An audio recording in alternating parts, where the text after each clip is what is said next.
Halo semuanya, selamat berjumpa kembali dalam sesi Mari Membahas Kata Ibrani.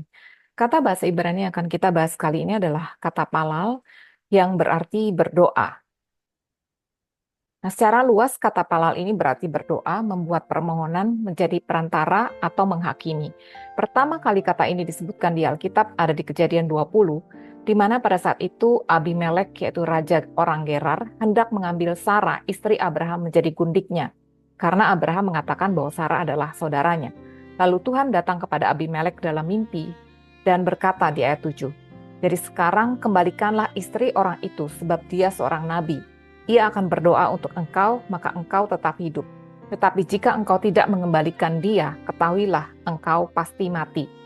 Jadi dalam bahasa Ibrani, Va'ata hasyef eshet ha'ish kinavihu veyit palel ba'at ka wehyeh. Jadi sekarang kembalikanlah istri orang itu sebab dia seorang nabi. Ia akan berdoa untuk engkau, maka engkau tetap hidup.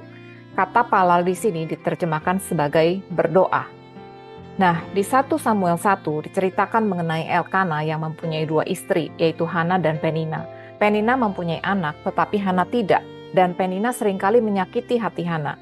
Suatu kali ketika mereka pergi ke bait suci di Shilo, berdirilah Hana, sedang Imam Eli duduk di kursi dekat tiang pintu bait suci Tuhan. Dan dengan pedih, Hana berdoa kepada Tuhan sambil menangis terseduh-seduh. Nah, kata berdoa di sini juga dalam bahasa Ibrani adalah palal ya. Kemudian Hana bernasar, katanya, "Tuhan semesta alam, jika sungguh-sungguh engkau memperhatikan sengsara hambamu ini dan mengingat kepadaku dan tidak melupakan hambamu ini, tetapi memberikan kepada hambamu ini seorang anak laki-laki, maka aku akan memberikan dia kepada Tuhan untuk seumur hidupnya." Kita tahu bahwa kemudian Tuhan memberikan seorang anak laki-laki yaitu Samuel yang akhirnya menjadi imam, nabi, dan hakim atas bangsa Israel. Nah, di Filipi 4 ayat 6 dikatakan, "Janganlah hendaknya kamu khawatir tentang apapun juga, tetapi nyatakanlah dalam segala hal keinginanmu kepada Allah dalam doa dan permohonan dengan ucapan syukur." Nah, dalam bahasa Ibrani, kata palel ini terdiri dari 3 huruf Ibrani, yaitu P, Lamet, Lamet. P itu gematrianya angka 80, gambarnya adalah gambar mulut yang mencerminkan perkataan. Sedangkan Lamet itu gematria angkanya adalah 30, gambarnya adalah gambar tongkat gembala yang mencerminkan kuasa atau otoritas ya.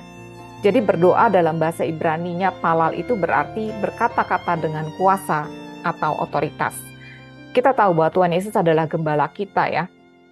Dan di Matius 7 ayat 28-29 dikatakan, orang banyak itu takjub mendengar pengajaran Yesus karena ia mengajar dengan penuh kuasa, berbeda sekali dengan guru-guru agama. Nah, di Bilangan 20 diceritakan ketika bangsa Israel berada di padang gurun Zin, mereka kehausan dan bersungut-sungut kepada Musa. Kemudian Tuhan berfirman kepada Musa, "Ambillah tongkatmu itu dan engkau dan Harun kakakmu harus menyuruh umat itu berkumpul. Katakanlah di depan mata mereka kepada bukit batu itu supaya diberinya air. Demikianlah engkau mengeluarkan air dari bukit batu itu bagi mereka dan memberi minum umat itu serta ternaknya." Sesudah itu Musa mengangkat tangannya lalu memukul bukit batu itu dengan tongkatnya 2 kali. Maka keluarlah banyak air sehingga umat itu dan ternak mereka dapat minum. Nah, di sini Tuhan menyuruh Musa untuk berkata kepada bukit batu itu, bukan memukulnya. Tetapi Musa malah memukulnya 2 kali. Dan karena hal itu, maka Musa tidak diizinkan Tuhan untuk masuk ke tanah perjanjiannya. Di Bilangan 20 ayat 12, Tuhan berfirman kepada Musa dan Harun, "Karena kamu tidak percaya kepadaku dan tidak menghormati kekudusanku di depan mata orang Israel, itulah sebabnya kamu tidak akan membawa jemaah ini masuk ke negeri yang akan kuberikan kepada mereka." Dan di Ulangan 34 ayat 4b dikatakan, "Aku mengizinkan engkau melihatnya dengan matamu sendiri, tetapi engkau tidak akan menyeberang ke sana." Nah, kelihatannya menyedihkan sekali ya, mengapa Tuhan demikian keras kepada Musa.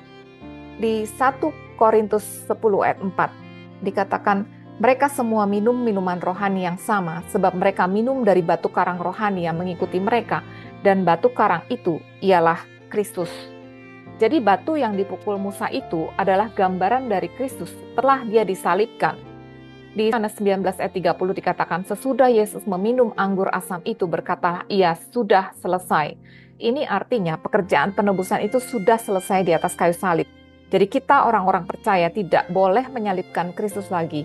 Yang perlu kita lakukan adalah berkata-kata dengan iman. Di Markus 11 ayat 22-24, Yesus menjawab mereka, "Percayalah kepada Allah. Aku berkata kepadamu, sesungguhnya barang siapa berkata kepada gunung ini, beranjaklah dan tercampaklah ke dalam laut, asal tidak bimbang hatinya, tetapi percaya bahwa apa yang dikatakannya itu akan terjadi, maka hal itu akan terjadi baginya. Karena itu aku berkata kepadamu, apa saja yang kamu minta dan doakan, percayalah bahwa kamu telah menerimanya, maka hal itu akan diberikan kepadamu." Jadi di sini Tuhan Yesus berkata bahwa ketika kita berkata-kata dan berdoa dengan iman, dengan percaya, kita akan mendapatkan apa yang kita minta dan doakan. Kita ingat bahwa kita diciptakan segambar dan serupa dengan Allah. Dan ketika Allah menciptakan, Dia berkata-kata, Dia berfirman. Jadi ada kuasa di dalam perkataan. Di Matius 18 Tuhan Yesus juga berkata, "Aku berkata kepadamu, sesungguhnya apa yang kamu ikat di dunia ini akan terikat di sorga, dan apa yang kamu lepaskan di dunia ini akan terlepas di sorga." Di Lukas 10 ayat 19 Tuhan Yesus juga berkata, "Sesungguhnya aku telah memberikan kuasa kepada kamu untuk menginjak ular dan kalajengking, dan kuasa untuk menahan kekuatan musuh, sehingga tidak ada yang akan membahayakan kamu." Nah, kata palal ini berarti berkata-kata dengan kuasa, dengan otoritas, gitu ya. Karena kata-kata kita berkuasa. Amsal 18 ayat 21 mengatakan, "Hidup dan mati dikuasai lidah. Siapa suka menggemakannya akan memakan buahnya." Ketika orang menggemakan atau memperkatakan penderitaan, sakit penyakit, kekurangan, kematian, itu juga yang akan terjadi kepadanya. Tetapi ketika kita menggemakan atau memperkatakan kesehatan, damai sejahtera, kelimpahan, kehidupan, maka kita akan memakan buah-buah dari perkataan kita itu. Karena perkataan kita berkuasa, perkataan kita adalah doa. Oke, sampai di sini dulu. Sampai berjumpa kembali dalam pembahasan kata Ibrani berikutnya. Tuhan Yesus memberkati.